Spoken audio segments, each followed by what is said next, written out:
नमस्कार दोस्तों। आज हम लोग म्यूचुअल फंड के बारे में विस्तृत चर्चा करेंगे। एक्चुअली म्यूचुअल फंड से बहुत सारे इन्वेस्टर्स पता नहीं क्यों डरते हैं। क्वाइट पॉसिबल कि उन्हें ये डिफरेंस पता नहीं कि म्यूचुअल फंड और बैंक के जो एफडी हैं उसमें क्या डिफरेंसेज हैं।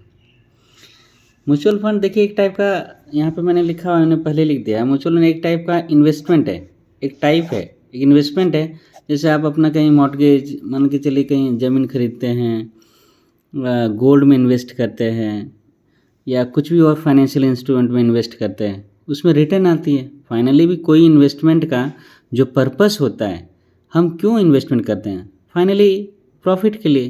तो हमारा एंड ऑफ द जो गोल है वो रिटर्न कमाना होता है कि हमें कितने रिटर्न आते हैं। और ये म्यूचुअल फंड में क्या होता है, पहले इसका तो हम डेफिनेशन जानेंगे कि इसकी परिभाषा क्या है। म्यूचुअल फंड जिसमें कि बहुत सारे इन्वेस्टर्स होते हैं, मान के चलिए बहुत सारे इन्वेस्टर्स आते हैं, इसमें बहुत सारे इन्वेस्टर्स आते हैं और अपना मनी को लाते हैं, अपना हार्ड अर्न मनी को, जो बहुत ही मुश्किल से बेचारे कमाते हैं, अर्न करते हैं, उसको लाते हैं बहुत सारे इन्वेस्टमेंट्स और बाय करते हैं। सब मिल के बाय करते हैं। बाय क्या करते हैं? वैरायटी ऑफ एसेट, बहुत सारे एसेट्स बाय करते हैं, जैसे स्टॉक्स। अब आपको इसकी डेफिनेशन, स्टॉक्स इसको शेयर्स मान लीजिए। बॉन्ड, इसमें गवर्नमेंट का बॉन्ड है या कॉर्पोरेट बॉन्ड है। और दूसरा मनी मार्केट इंस्ट्रूमेंट। ये तीनों चीज़ें और भी बहुत सारे हैं। इसमें इन्वेस्टमेंट टाइप्स हैं जिसमें अपना हार्ड अर्न मनी को बहुत सारे इन्वेस्टमेंट्स लाते हैं और इतने सारे एसेट को फाइनली बाय करते हैं। क्यों? ओनली फॉर रिटर्न के लिए, अच्छा रिटर्न के लिए।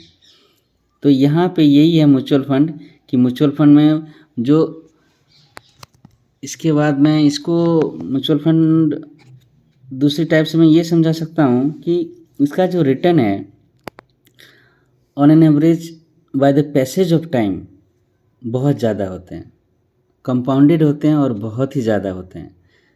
क्योंकि यहाँ पर आप देख लीजिए, जो वैरायटी ऑफ रिसोर्स में मैंने वैरायटी ऑफ एसेट्स लिखा है वो स्टॉक, बॉन्ड और मनी मार्केट इंस्ट्रूमेंट। इसकी डेफिनेशन मैं बाद में बताता हूँ। पहले तो ये देखिए, जो ये जितने भी हैं ना आपके एसेट्स, स्टॉक हो, बॉन्ड हो या मनी मार्केट इंस्ट्रूमेंट हो, इसको हम और आप जैसे इंसान इसको मैनेज नहीं करते हैं। आपका जो पैसा जाता है, आपका जो हार्ड अर्न मनी जाता है, वो रेगुलेट करता है कौन? Fund manager, professionally manage by fund manager. वो फंड मैनेजर बहुत सारे हाईली क्वालिफाइड होते हैं और उनको जो कंपनीज होती हैं, जो एएमसी कंपनीज होती हैं, सपोज आपने एसबीआई में म्यूचुअल फंड बाय करने का सोचा है, तो उसमें एसबीआई का जो जिस फंड पे आप पैसे लगा रहे हो, जिस म्यूचुअल फंड पे आप पैसे लगा रहे हो, जैसे एसबीआई का लॉन्ग टर्म है, एसबीआई का कंट्रा है, एसबीआई का इक्विटी हाइब्रिड है, किसी में भी लगा रहे हैं आप, तो उसके अलग अलग फंड मैनेजर होते हैं। और क्वाइट पॉसिबल कि 3-4 फंड के एक ही फंड मैनेजर होते हैं। उस फंड मैनेजर को बहुत सारे पैसे मिलते हैं, मतलब सैलरी के बेस पे बहुत ज़्यादा पैसे देती है एसबीआई या कोई भी एएमसी कंपनी। और इसी वजह से ये जो आपके जो पैसे हैं, जो आप पैसे लगाते हो, जो ग्रुप ऑफ इन्वेस्टर्स पैसे लगाते हैं, किस में लगाते हैं? इतने सारे चीज़ों में। इस चीज़ों को मैनेज कौन करता है? Fund manager, highly qualified. इसीलिए इसको प्रोफेशनली मैनेज बोला जाता है। इसका मतलब ये रेगुलेशन का पालन करता है। और रेगुलेटर कौन है? आपका जो पैसा है, जैसे आप कभी बैंक जाते हैं, अकाउंट खुलवाते हैं, तो आपको लगता है कि चलो ठीक है, एसबीआई या पीएनबी या कोई भी बैंक में आपने अकाउंट खुला लिया, तो आपने यूँ लगता है कि एसबीआई अकाउंट है। बट एसबीआई जितने भी बैंकों का जो रेगुलेटर है, जो डायरेक्शन देती है ना, वो डायरेक्शन कौन देती है? Reserve bank of India. वो बैंकों को डायरेक्शन देती है कि भाई इसी तरह आपको अकाउंट खुलवाने हैं, चाहे वो सेविंग अकाउंट हो या current account. As it is इसी के जैसे म्यूचुअल फंड का जो रेगुलेटर है वो है SEBI, stock exchange board of India. वो रेगुलेट करता है और ये बहुत, मतलब आपका एक एक पैसे पाई पाई का हिसाब रखता है stock exchange board of India. RBI से बहुत ज़्यादा मतलब हाईली टेक केयर मनी को, आपका पैसे, आपका जो मनी है, हार्ड अर्न मनी है, उसको टेकिंग केयर करता है। इतना ये stock exchange board of India करता है। अब ये तो आपने जान लिया कि चलो म्यूचुअल फंड क्या है। अब म्यूचुअल फंड क्या है टाइप, आप ये तो जान लिए, लेकिन म्यूचुअल फंड का जो पैसा होता है, मैं आपको दूसरी एक पेज में लिखा है, इसके डायरेक्टली मैं ले जाता हूँ कि इसके फ़ायदे क्या हैं म्यूचुअल फंड के एडवांटेज, मतलब म्यूचुअल फंड के जो एडवांटेज हैं उसके फ़ायदे क्या हैं, क्या क्या फ़ायदे होते हैं म्यूचुअल फंड के, हम म्यूचुअल फंड में इन्वेस्ट ही क्यों करें। देखिए, सबसे पहली बात है, तो आप अगर सपोज आपके पास 1 लाख है, तो 1 लाख आप करो एफडी में करोगे, एफडी में करोगे तो आपको 6% या 7% की इंटरेस्ट जो अभी करंट में चल रही है उतनी इंटरेस्ट रेट सालाना ईयरली मिलेगी। ऊपर सपोज आपने ह्यूज अमाउंट में इन्वेस्ट किया है, सपोज 20 लाख या 30 लाख, तो उसका जो आपका रिटर्न आता है उस रिटर्न में 10,000 20,000 से जो होते हैं रूल्स के अकॉर्डिंग टू रूल्स, तो आपको उसमें टीडीएस देने पड़ते हैं, टैक्स देने पड़ते हैं, ठीक ठाक। अब म्यूचुअल फंड में क्या होता है, उसमें एफडी में क्या होता है कि आप एफडी में थोड़ा सा ज़्यादा अमाउंट लगाते हो। म्यूचुअल फंड को शुरुआत करने के लिए आपको बहुत ज़्यादा पैसों की ज़रूरत नहीं होती है। By the passage of time mutual fund बहुत ज़्यादा रिटर्न देते हैं। अगर आप यूँ मान लीजिए कि म्यूचुअल फंड में बहुत सारे, जैसे यहाँ मैं लिखता हूँ इसको, लार्ज कैप बाद में बताऊँगा, लार्ज कैप हैं, मिड कैप हैं और स्मॉल कैप, ये कैटेगरीज है कंपनीज़ की। ये कंपनीज़ में आपको, अगर आपको आइडिया है, suppose you are not taking help of fund managers और आपको आइडिया, खुद का आइडिया डेवलप आपने करा है, तो आपको इन तीनों कंपनी में से कौन सी कंपनी में आप चूज करोगे और किस में पैसा लगाओगे, उस अकॉर्डिंगली आपको रिटर्न मिलती है। अगर स्मॉल कैप को आपने सही स्मॉल कैप कंपनी चूज करा और उसको आपने रख लिया करीब 10 ईयर्स, 5 ईयर्स या 15 ईयर्स, डैम श्योर आपको एफडी से दुगुना ज़्यादा रिटर्न देगा। ये होती है power of compounding in mutual fund, गजब का रिटर्न होता है। और जैसे म्यूचुअल फंड के दूसरे फ़ायदे जो मैं आपको इसमें लिखा है मैंने, पहला फ़ायदा है आपका डाइवर्सिफिकेशन। और डाइवर्सिफिकेशन का मतलब ये होता है कि आप अपना फंड को मान के चलिए कि आपके पैसे जो हैं 1 लाख जो है, 1 लाख आपके सिर्फ और सिर्फ एक कंपनीज में नहीं है। यही तो रेगुलेटर का काम होता है, यही तो सेबी का काम है। SEBI fund managers, AMC companies को आदेश देती है कि आप, मतलब इन्वेस्टर्स का जो फंड है वो आपके टोकरी में जितनी कंपनीज है ना, वो एक कंपनी में ना लगे। जैसे रिलायंस इंडस्ट्रीज है, वो क्या ऑयल का कारोबार करती है, एविएशन सेक्टर मतलब एरोप्लेन वाले सेक्टर में इंडिगो हैं, एयर इंडिया है, बहुत एयर स्पाइस जेट है, बहुत सारी। तो कौन कौन सी कंपनी है, बेटर रिटर्न कौन लगाती हैं उस सेक्टर का। तीसरा सेक्टर मान के चले रिन्यूएबल एनर्जी का सेक्टर है, बहुत सारे सेक्टर्स में, तो वैरायटी ऑफ सेक्टर्स। तो डाइवर्सिफिकेशन का मतलब ये होता है कि आपका रेंज ऑफ एसेट है, जो आपका, जो पैसे लगाते हैं, आपका हार्ड एंड मनी, उसका रिस्क जो है ना, उसको मिटिगेट मतलब कम करता है। इसीलिए डाइवर्सिफिकेशन सबसे बड़ा एडवांटेज है, लाभ है म्यूचुअल फंड का। सबसे बड़ा लाभ है कि आपका पैसा एक जगह नहीं लगता। अगर मान लीजिए कोरोना जैसी भयावह आपदा आ गई, तो आपके पैसे डायरेक्टली नहीं डूबेंगे, मतलब हर सेक्टर तुरंत नहीं डूबते हैं। कोई एक कंपनी पे ज़्यादा असर होता है, किसी पे कम असर होता है। तो इसलिए आपका जो पैसा है वो धीरे धीरे कम होता है और किसी एक सेक्टर में ही कम होता है। ये डाइवर्सिफिकेशन का सबसे बड़ा सुविधा है। दूसरा है आपका प्रोफेशनल मैनेजमेंट। अब आपके जो पैसे हैं, आपके पैसे को मैनेज कौन करते हैं? हाईली क्वालिफाइड फंड मैनेजर्स, जो आपको पता भी नहीं कि मैंने, मतलब उस पैसे को कहाँ लगाते हैं। मतलब आपके 100 रुपये को कितना % बॉन्ड में लगाया जाए ताकि आपका पैसा जो हेज में चला जाए, मतलब रिस्क कम हो उसमें। तो ये प्रोफेशनल मैनेजमेंट कौन करते हैं? Fund managers. सबसे बड़ा फ़ायदा इसमें और भी है, लिक्विडिटी। लिक्विडिटी क्या है कि आप इसमें, इन्वेस्टर जो होता है कैन इजीली बाय और सेल म्यूचुअल फंड, कभी भी बाय और सेल कर सकते हैं। मतलब चाहे कोई भी बिजनेस डेज भी, मतलब मंडे टू फ्राइडे को बिजनेस डेज है, वो बिजनेस डेज में कभी भी बाय और सेल कर सकते हो, निकाल सकते हो इसको। वैसे म्यूचुअल फंड के 2 टाइप्स और भी हैं, उसको मैं आपको बताता हूँ। वो है लॉक इन,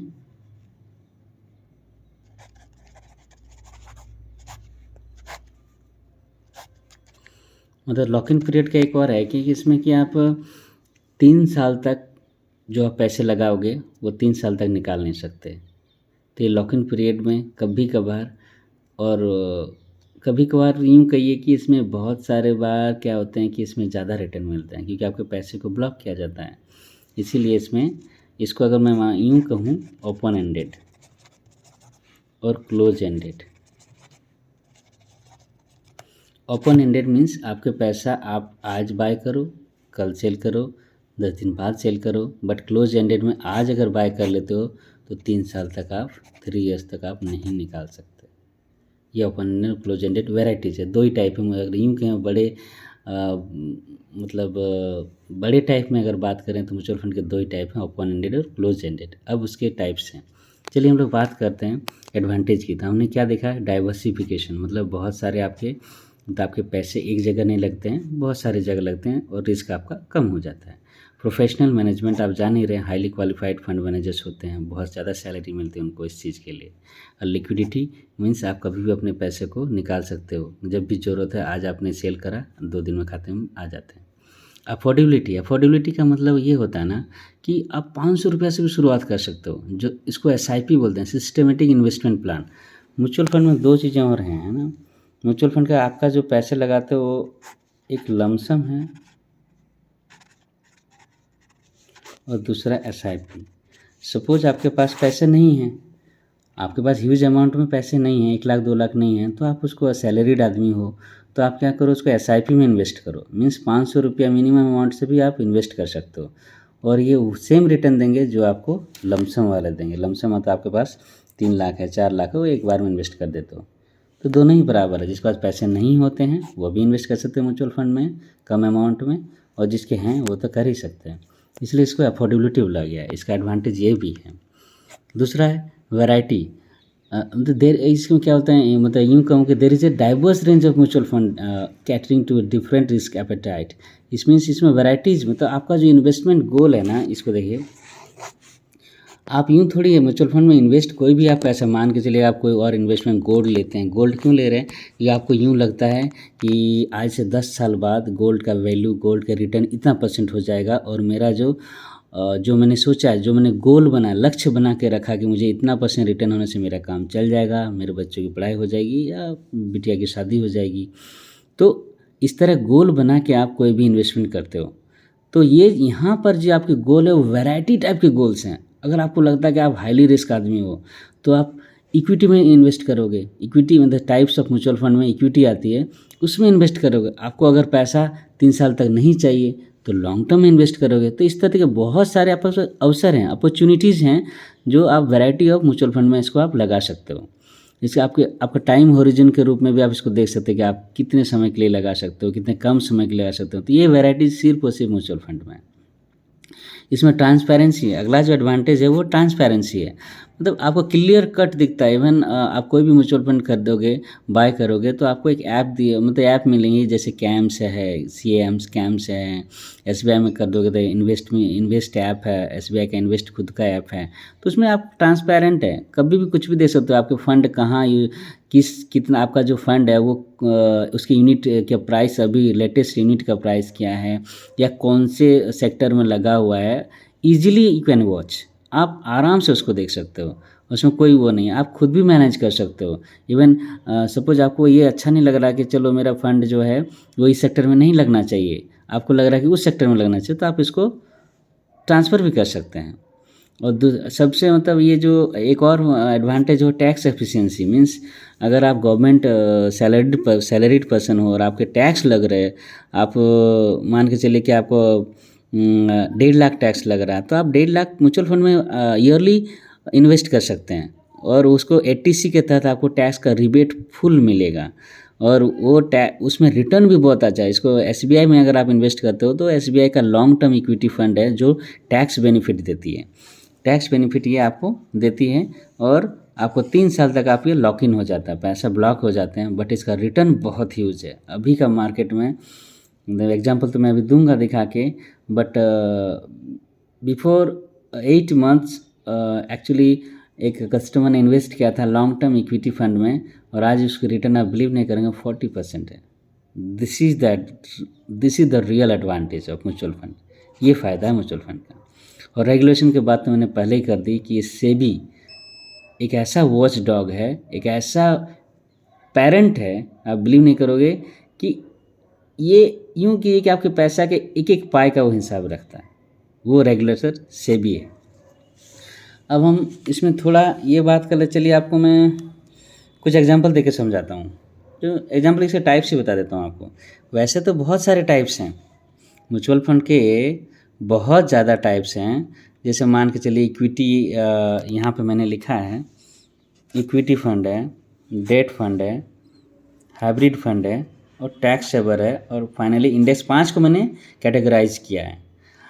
वैसे बहुत सारे और भी टाइप्स हैं, अब मैं टाइप्स का थोड़ा बहुत नाम ले लेता हूँ। सेक्टर फंड्स है, लिक्विड फंड है, गिल्ड फंड है, गोल्ड फंड है, थेमेटिक फंड है, मल्टी एसेट है, रिटायरमेंट है, डिविडेंड यील्ड है जिसको डिविडेंड से प्यार है, एग्रेसिव ग्रोथ अगर आपको एग्रेसिव चाहिए तो वो भी फंड है, इंटरनेशनल फंड है, ओवरनाइट वेग चाहिए वो भी फंड है, मनी मार्केट में अगर आप बहुत ज़्यादा वो आपको इंटरेस्ट है तो मनी मार्केट है, बैंक में इंटरेस्ट है तो बैंक का पीएसयू फंड है। इस तरह बहुत सारे फंड हैं। तो अगर आपको खुद का नॉलेज है तो आप खुद किसी में भी लगा सकते हैं, इसीलिए बोला जाता है इसको वैराइटीज़ बहुत ज़्यादा है म्यूचुअल फंड में। अब बात करते हैं हम लोग यहाँ पे टाइप्स, जिसमें 4 टाइप्स को मैंने मुख्यतः इसमें कैटेगराइज किया है, जिसमें है इक्विटी फंड। ये रहा इक्विटी फंड। इक्विटी फंड मतलब ये है कि डायरेक्टली कंपनी पर स्टॉक को इन्वेस्ट, डायरेक्टली जो आपका जो पैसे हैं वो डायरेक्टली किसी कंपनी का स्टॉक में इन्वेस्ट किया जाता है। मेरी हिंदी थोड़ा सा वो है, अगर मैं बोलूँ कि this fund invest primarily in stock of companies, aiming जो आपका एम है for long term capital appreciation. आपका पैसा को लॉन्ग टर्म के लिए अगर आप बहुत ज़्यादा बढ़ाना चाहते हो और आप में रिस्क लेने की एपेटाइट क्षमता बहुत ज़्यादा है तो आप डायरेक्टली इक्विटी फंड में इन्वेस्ट कीजिए। डैम श्योर आपको 15% से ज़्यादा ही रिटर्न मिलेगा आपको, more than 10 is on an average.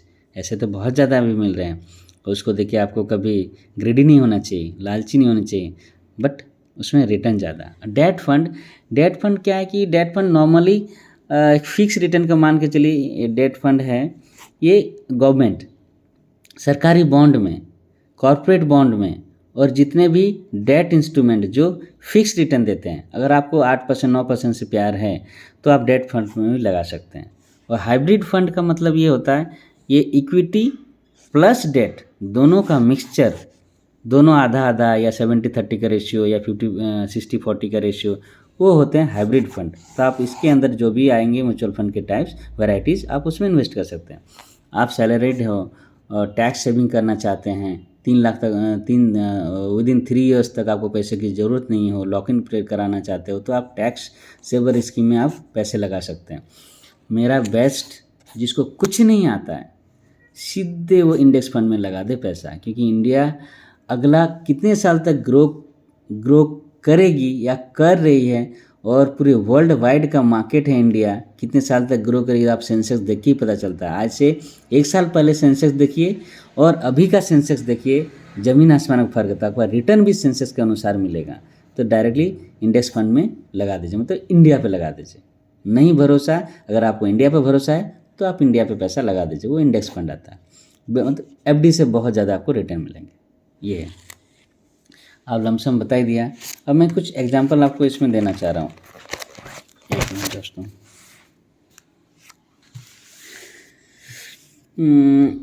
चलिए आपको एनएबी थोड़ा सा आपके लिए हार्ड हो जाएगा, किंतु मैं आपको एनएबी का कैलकुलेशन बता देता हूँ। आप जो पैसे लगाते हैं वो पैसे क्या यूनिट में लगते हैं, वो नेट एसेट वैल्यू, एनएवी जो मैंने यहाँ लिखा हुआ है वो नेट एसेट वैल्यू है, एनएवी कैलकुलेशन।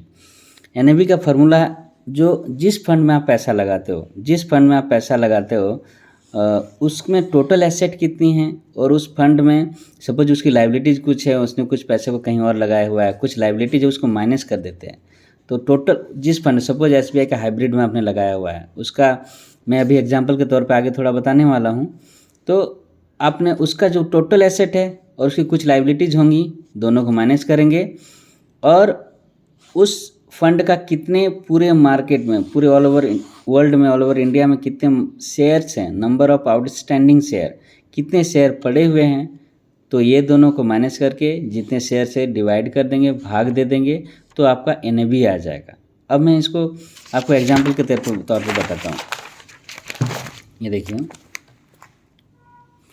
लेट्स एज्यूम है ना, जैसे एसबीआई का लॉन्ग टर्म इक्विटी फंड का आप इन्वेस्टमेंट करते हैं 40, तो ये जो बहुत सारे इन्वेस्टर्स बहुत सारे पैसा लगाए और finally long term equity fund का जो इन्वेस्टमेंट कॉर्पस है, पैसे टोटल पैसे कितने हैं 45 लाख, और कैश पड़े हुए हैं उस फंड के पास 5 लाख, तो टोटल जो आपके उसके पास टोटल इन्वेस्टमेंट कॉर्पस है 50 लाख का।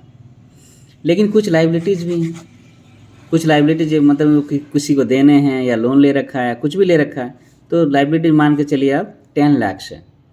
तो टोटल एसेट है 50 लाख और लाइबिलिटीज़ है 10 लाख। इन दोनों को माइनस कर देते हैं तो आपका उनका टोटल वैल्यू जो उस फंड का जो टोटल वैल्यू है वो 40 लाख है।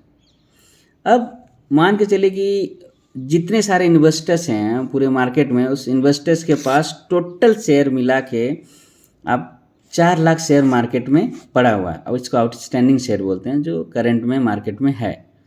अब देखिए ये जो मैंने कैलकुलेशन किया NAV का, वो आपका टोटल वैल्यू 40 लाख और डिवाइड आपका मार्केट में कितना शेयर है 4 लाख है, दोनों को डिवाइड कर दिया तो 10 रुपया है। मतलब आपका NAV का वैल्यू करंट वैल्यू कितने हैं 10 रुपये। तो अब यूँ मानिए कि आपके पास 1 लाख रुपए आपने इन्वेस्ट किया, आप कहीं गए, बैंक गए या कोई भी आप फाइनेंशियल इंस्टीट्यूशन गए कि मुझे 1 लाख रुपये म्यूचुअल फंड में इन्वेस्ट करानी है, तो करंट NAV सपोज आपका 10 रुपया है। अब NAV कैलकुलेशन तो समझ रहे हैं, थोड़ा बहुत समझ में आ ही गया होगा। तो 10 रुपया करंट NAV है, तो आपके पास पैसे कितने हैं 1 लाख, और 1 लाख में से आप 10 रुपये को भाग दे दोगे तो 10,000 यूनिट। इसका मतलब आपने 1 लाख में 1 लाख रुपए से 10,000 यूनिट की आपने म्यूचुअल फंड खरीदा, यूनिट से आप खरीदते हैं। NAV अभी करंट NAV 10 रुपये हैं, मार्केट में कुछ बुल्स रन आए, कुछ मार्केट उछाल मारा, मार्केट बहुत बढ़ गया और उस NAV का वैल्यू हो गया 15 रुपये, मतलब 5 रुपये बढ़ गए आपके NAV, और आपके पास यूनिट पड़ी हुई है 10,000। तो आपका प्रॉफिट कितना हुआ, इस 10,000 को 5 रुपया बढ़ाना, उससे मल्टीप्लाई कर दे 50,000। इस तरह होती है आपकी प्रॉफिट कैलकुलेशन। मुझे पता है इसमें बहुत सारे टेक्निकल टर्म्स है दोस्तों, किंतु जो भी है थोड़ा बहुत आपको बेनिफिट हुआ ही होगा। इट मीन्स आपका नॉलेज का एप्रिसिएशन थोड़ा बहुत हुआ ही होगा। चलिए आगे कभी भी आप इसको लाइक करोगे तो मैं आगे इसके जो कोर पॉइंट में जो जो क्यों लेना चाहिए म्यूचुअल फंड में, कौन से सेक्टर अभी ज़्यादा बेनिफिशियल है, चाहे वो SBI हो चाहे अदर सेक्टर्स हो, मैं टोटल नॉलेज दूंगा अगर आप इसे समझ पा रहे हैं तो।